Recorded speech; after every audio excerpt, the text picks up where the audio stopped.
नहमदुहु व नुसल्ली व नुसल्लिमु अला रसूलिहिल करीम अम्मा बाद फ़अऊज़ु बिल्लाहि मिनश शैतानिर रजीम बिस्मिल्लाहिर रहमानिर रहीम। मेरे मुअज़्ज़ज़ सामाईन इकराम, अस्सलामु अलैकुम व रहमतुल्लाहि व बरकातुहू। मैं अपने रब कायनात से ये दुआ करती हूँ कि मेरे जितने भी सुनने वाले हैं, रब कायनात सबको सेहतमंद, तंदुरुस्त और लंबी ज़िंदगियाँ अता फरमाए। हम सब की हर मुश्किल और परेशानियों, तंगदस्तियों में मेरा रब कायनात हमारे लिए मदद अता फरमाए। हमें ज़हनी, रूहानी, जिस्मानी अज़ियत और तकलीफ़ और बीमारियों से निजात अता फरमाए। हमें ज़हनी और रूहानी सुकून अता फरमाए। हमें बीमार दुनिया से बचाकर बीमार मदीना बनाए।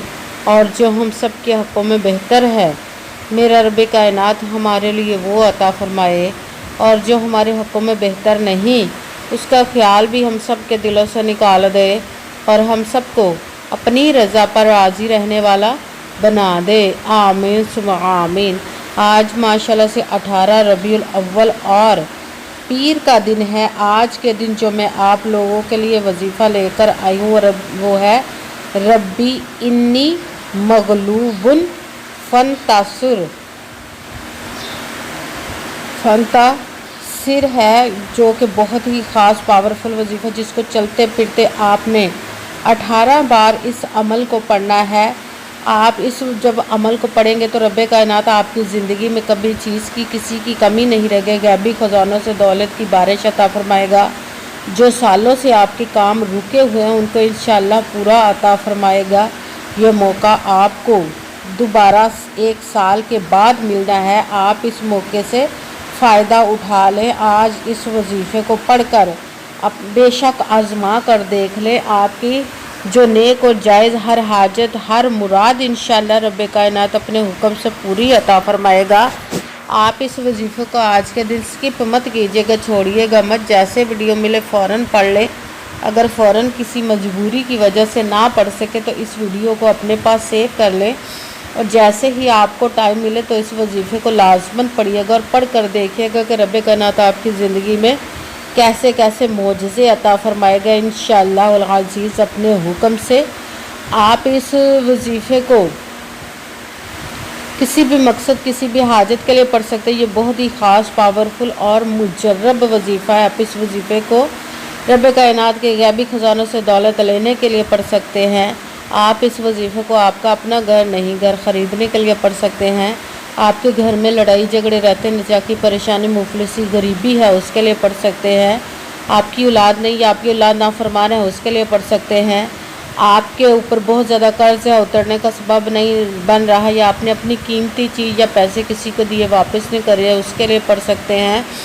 आपकी औलाद नहीं या आपकी शादी नहीं हो रही या आपके बच्चों की शादियाँ नहीं हो रही, उसके लिए पढ़ सकते हैं। आपका अच्छा भला कारोबार चलता हुआ अचानक से बंद हो गया, उसके लिए पढ़ सकते हैं। आपके घर में कोई बहुत ज़्यादा बीमार है या आप खुद बीमार है, उसके लिए पढ़ सकते हैं। आपके पास अच्छी जॉब नहीं, जॉब लेने के लिए पढ़ सकते हैं। आपके घर में, आपकी ज़िंदगी में सुकून नहीं, आपके कारोबार में, दौलत में, रिज़्क़ में बरकत नहीं, उसके लिए पढ़ सकते हैं। आपके ऊपर जादू टूना, बंदिश, नज़र बद, हसद, कुछ भी, उसको ख़त्म करने के लिए पढ़ सकते हैं। मतलब किसी भी मकसद, किसी भी हाजत, किसी भी मुराद के लिए पढ़ सकते हैं। मगर जब पढ़ने लगे तो रब कायनात की ज़ात पाक पर यकीन कामिल रख के पढ़िएगा।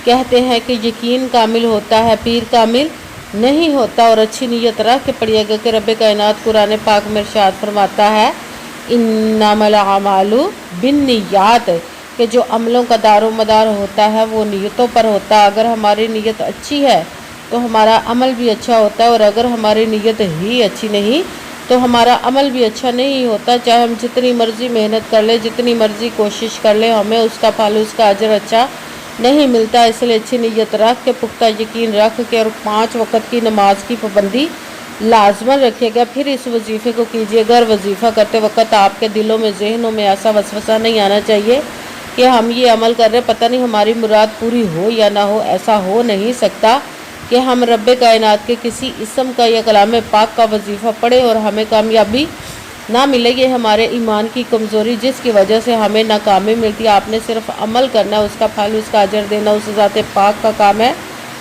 क्योंकि उसकी दस्ते कुदरत से कोई चीज़ बाहर नहीं। उसके कुन कहने के दे रहा और फाया कुन हो जाता है।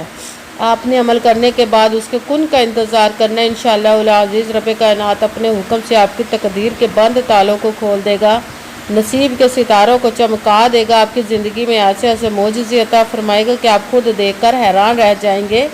آپ کو کبھی کسی چیز کی کمی نہیں رہے گی انشاءاللہ العزیز اس کے حکم سے۔ اگر ویڈیو اچھی لگے تو اس کو لائک ضرور کیجیے گا اور آگے بھی شیئر کر دیجیے گا تاکہ کسی دوسرے کو ہماری وجہ سے فائدہ پہنچے تو ہمارے لیے صدقہ جاریہ بن جائے۔ جو نئے ہیں چینل پر چینل کو سبسکرائب کر لیں، بیل آئیکن کو بھی دبا لیں تاکہ میری اگلی آنے والی ویڈیو آپ تک پہنچ سکے۔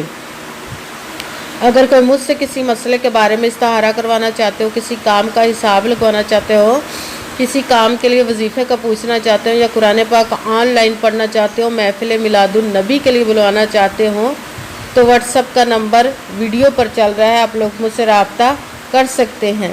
اگر میرے بھائی یا بزرگ مجھ سے رابطہ کرنا چاہتے ہوں تو واٹس ایپ پر وائس میسج کر کے اپنا مسئلہ بتا سکتے ہیں۔ اگر بہنیں یا مائیں مجھ سے رابطہ کرنا چاہتی ہوں تو واٹس ایپ پر وائس کال کر کے مجھ سے بات کر سکتی ہیں، اپنا مسئلہ بتا سکتی ہیں۔ آپ نے وظیفہ کرنے سے پہلے کمنٹس میں اپنا نام، جہاں پر رہتے اس جگہ کا نام، اللہ پاک کا ایک نام اور احمد مصطفیٰ لازماً لکھنا تاکہ میں بھی آپ لوگوں کے لیے دعا کر سکوں، اور پھر وظیفے کی بھی آپ لوگوں کو اجازت مل جائے گی۔ آپ نے وظیفہ کرنے سے پہلے پوری ویڈیو کو دھیان کے ساتھ سن کے سمجھ کے پھر وظیفے کو کرنا ہے۔ ایسا نہ ہو کہ ویڈیو کو سکپ کر کے چھوڑ کے سنیں اور پھر کوئی بات رہ جائے اور آپ وظیفہ کریں اور ٹھیک نہ ہو۔ آپ نے نہ تو کسی عمل میں کم کر کے پڑھنا، نہ زیادہ بڑھا کر پڑھنا ہے۔ اگر کم یا زیادہ کر دیتے تو وہ ہمارا وظیفہ ٹھیک نہیں ہوتا، ہمیں کامیابی نہیں ملتی۔ اسی لیے آپ نے مکمل وظیفہ جس تعداد اور جس ترتیب کے ساتھ میں آپ لوگوں کو بتانے لگی اسی تعداد اور اسی ترتیب کے ساتھ آپ نے اس عمل کو پڑھنا ہے۔ آپ اس عمل کو آج کے دن کسی بھی جگہ پر بیٹھ کر پڑھ سکتے، گھر میں، آفس، مدرسہ، یونیورسٹی، کالج، شاپ پہ، مگر جب پڑھنے لگے بالکل خاموشی، توجہ، سکون کے ساتھ پڑھنا کہ وظیفے کے درمیان نہ تو آپ نے کسی سے بات کرنی ہے، نہ اٹھنا، نہ فون استعمال کرنا ہے۔ اگر ہم وظیفے کے درمیان کسی سے بات کر لیتے ہیں، اٹھ جاتے تو وہ ہمارا وظیفہ ٹھیک نہیں ہوتا، ہمیں کامیابی نہیں ملتی۔ اسی لیے آپ نے مکمل وظیفہ پڑھنے کے بعد کسی سے بات کرنی، اٹھنا یا کہ فون استعمال کرنا ہے۔ آپ اس وظیفے کو آج کے دن کسی بھی وقت پڑھ سکتے، کسی بھی نماز کے ساتھ پڑھ سکتے، نماز کے علاوہ بھی پڑھ سکتے ہیں۔ اگر نماز کے ساتھ پڑھ رہے تو نماز مکمل پڑھنے کے بعد، دعا مانگنے کے بعد آپ نے اس عمل کو پڑھنا ہے۔ اگر نماز کے علاوہ پڑھ رہے تو باوضو ہو کر ایسی جگہ پر بیٹھ کر پڑھنا جہاں بالکل خاموشی، توجہ، سکون کے ساتھ آپ اس عمل کو پڑھ سکے۔ جب عمل کرنے کے لیے آپ بیٹھ کے تو آپ نے ایک مرتبہ درود پاک پڑھنا، کوئی سا بھی درود پاک پڑھ سکتے ہیں، مگر درود ابراہیمی جو نماز میں پڑھا جاتا ہے وہ والا درود پاک پڑھ لے تو زیادہ بہتر، ورنہ کوئی سا بھی درود پاک آپ پڑھ سکتے ہیں۔ درود پاک پڑھنے کے بعد آپ نے اللہ پاک کے ایک اسم مبارک کا وظیفہ پڑھنا ہے، یا کریمو، یا کریمو، یا کریمو، یا کریمو۔ اس کو آپ نے 11 مرتبہ 11 ٹائم پڑھنا، پھر ساتھ ہی دوسرے نمبر والا وظیفہ قرآن پاک کی ایک آیت مبارکہ کا وظیفہ پڑھنا، ربی انی مغلوب فانتصر، ربی انی مغلوب فانتصر، ربی انی مغلوب فانتصر، ربی انی مغلوب فانتصر۔ اس کو آپ نے 18 مرتبہ 18 ٹائم پڑھنا، پھر ساتھ ہی تیسرے نمبر والا وظیفہ رب کائنات کے 2 اسموں کو ملا کر پڑھنا، تو ایک گنیں گے، یا رؤوف یا رحیم، یا رؤوف یا رحیم، یا رؤوف یا رحیم، یا رؤوف یا رحیم۔ اس کو آپ نے 7 مرتبہ 7 ٹائم پڑھنا ہے۔ سب سے پہلے ایک مرتبہ درود پاک پڑھا، اس کے ساتھ ہی ایک مرتبہ اعوذ باللہ من الشیطان الرجیم بسم اللہ الرحمن الرحیم پڑھ کر اپنے مقصد کی نیت کرنی جس کے لیے آپ اس وظیفہ کو پڑھنے لگے ہیں۔ پھر پہلے نمبر پر جو وظیفہ پڑھنا رب کائنات کے ایک اسم مبارک کا، یا کریمو، اس کو آپ نے 11 مرتبہ 11 ٹائم پڑھنا، پھر ساتھ دوسرے نمبر والا وظیفہ قرآن پاک کی ایک آیت کا، ربی انی مغلوب فانتصر، اس کو آپ نے 18 مرتبہ 18 ٹائم پڑھنا، پھر ساتھ ہی تیسرے نمبر والا وظیفہ رب کائنات کے 2 اسموں کو ملا کر پڑھنا ہے، تو ایک گنیں گے، یا رؤوف یا رحیم، اس کو آپ نے 7 مرتبہ 7 ٹائم پڑھنا، پھر وہی درود پاک پڑھنا ہے، जो दुरूद पाक आपने वजीफ़ा शुरू करने से पहले पढ़ा था। जब दुरूद पाक पढ़ लिया, अब आपका वजीफ़ा मुकम्मल हो गया। अब आपने दोनों हाथों को रब्बे कायनात की बारगाह अक़दस में बुलंद कर लेना। सबसे पहले अपने गुनाहों की बख्शिश की दुआ मांगनी है। फिर जिस मकसद जिस हाजत के लिए आपने इस वजीफ़े को किया उसकी खूब दुआ कीजिएगा और दुआओं में मुझे भी याद रखिएगा, मेरे लिए भी दुआ कीजिएगा। जज़ाकल्लाहु खैरा। जिस मकसद जिस हाजत के लिए आपने इस वजीफ़े को किया, रब्बे कायनात अपने हुक्म से, अपने प्यारे महबूब के सदका से, अपने कलाम पाक और इसमें मुबारक के सदक़े आपकी तमाम नेक और जायज़ हाजात को कबूल व मंजूर अता फ़रमाए और इस रबीउन नूर के सदक़े इंशाअल्लाहुल अज़ीज़ आमीन सुम्मा आमीन। अस्सलामु अलैकुम व रहमतुल्लाहि व बरकातुहू।